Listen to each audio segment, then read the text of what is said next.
Cian Corda, and you're very welcome, Minister, and thanks for producing this piece of legislation. Thanks for underpinning this process with legislation. I think it's timely, it's important, and we work together to waive the necessity for pre-legislative scrutiny of the bill, which I think was a good sign of us working together on this.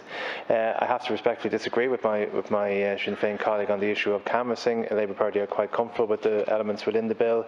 I think the message has to be sent out to the entire education community, the school community, that you cannot talk to a teacher about a particular student's Leaving Cert accredited grade.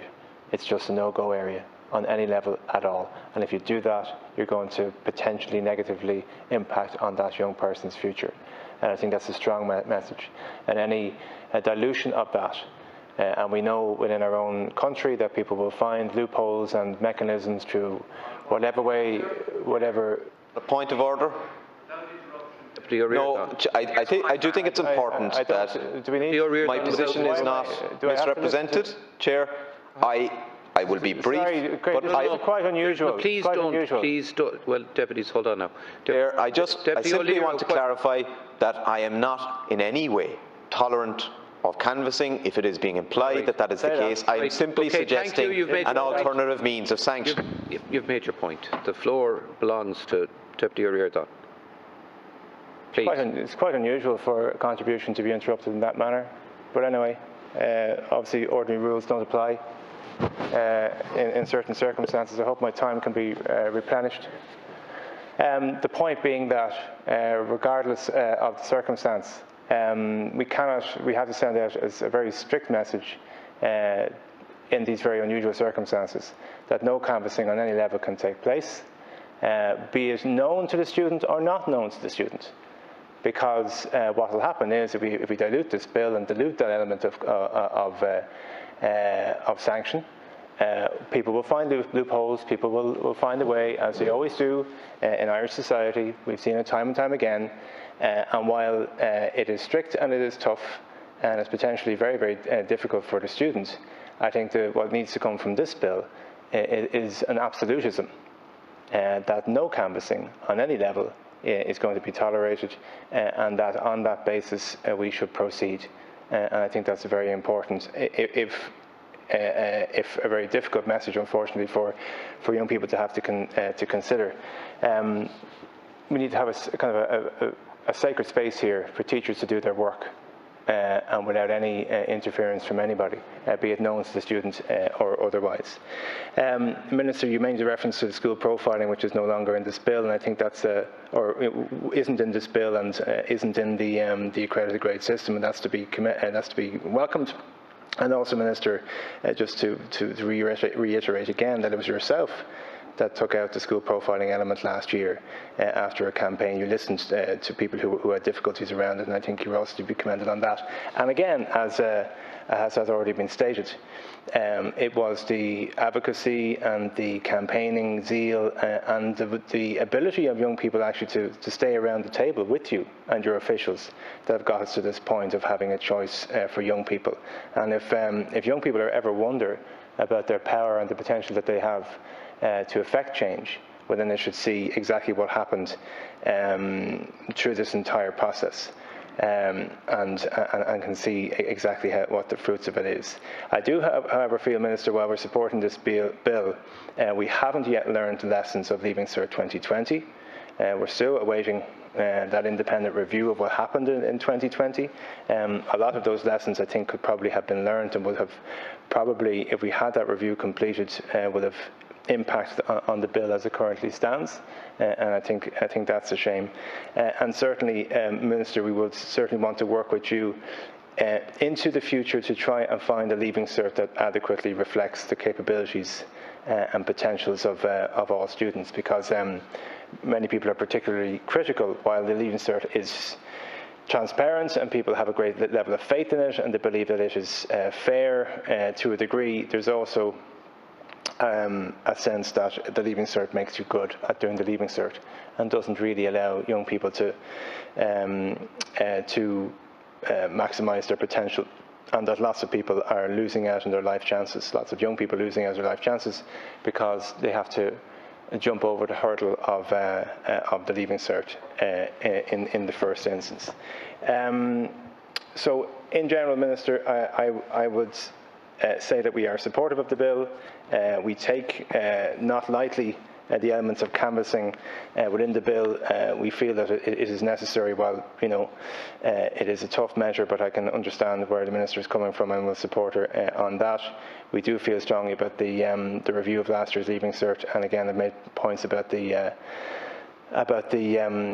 school profiling. But the last point I really want to make, Minister, is this, and I know you agree with me, and I know Latansha has made points about this as well, and I think it's an important point to make in relation to the pandemic and what we've gone through over the last year. The damage it has done, the scarring it has done to young people, the theft of a year of their school lives, the socialisation that they would have had, the interaction they would have had. Teachers were working all the while, SNAs working all the while, but it's, remote working can never replace what the school experience is. And while you have made an announcement about summer programs that can possibly hope to repair some of the damage, it just cannot be replaced over the course of a summer. It cannot be repaired over the course of a summer. And so we would strongly suggest to you, Minister, that we have lost potentially a generation of young people because, as we constantly say, if you're over 16 years of age, you've no requirement to be in school. Many people were lost to the system, many young people were lost to the system. And young people for next year's Leaving Cert 2022 are clinging on by their fingertips, and school teachers and school principals are trying very hard to keep young people engaged in school and in school learning, and it has been challenging.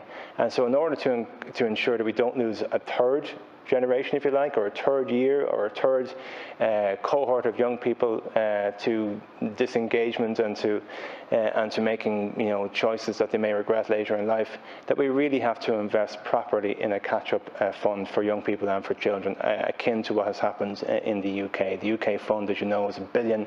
I know that the population there is obviously bigger than ours, but something commensurate with that, something comparative to that, will be of benefit here, not just to try and do it over the course of the summer, but to look at the class sizes, to investigate the damage that was done, how we can repair that damage, repair that scarring, all the trauma and heightened anxiety that took place over the last year, not just in terms of academic work, but obviously in terms of academic work, but other issues as well. I think that's going to be incredibly important because, Minister, as you know, if there was a proposal for a road and that road was going to cost 150 million, you would find any amount of government TDs and opposition TDs to jump up and down and say we couldn't not spend this 150 million euro on this road.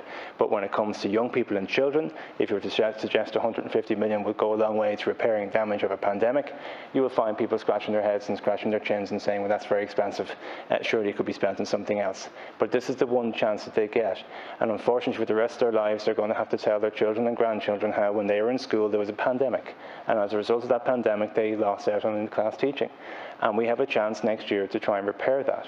And the one mechanism we can do it is to invest in the expertise of our teachers and SNAs, listen to what they have to say, listen to school communities, and try and repair that damage. And it may not be possible.